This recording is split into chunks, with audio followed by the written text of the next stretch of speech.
Yes, yo! May munta ka na itong tanan, no? So, nag-relax sa taga no? Sa itong trabaho nga pag-trades kay medyo kusog jiking yung tubig, no? Ato gini nakita, tanawang kapangagi ka mga water lily o nagikan gid si babaw, no? So, tanawan niya palibot, kusog yun. So, bali, amping kita ka, no? Ato sa isip ang atong kinabuhi sa atong mga kauban. Tanawa, para digin makaya.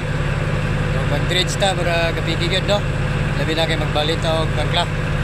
Tanawa, pinitipuha o, mag-aagyod. Ikan lugar na si babaw. Wala na siya. Kita ginato, no? So, napay kaming. Nawa kaming, no? Kagyanan sa tubig, nakita ginato nga medyo kusog-kusogin, no? Di na kita makita ginato nga kusogin kayo.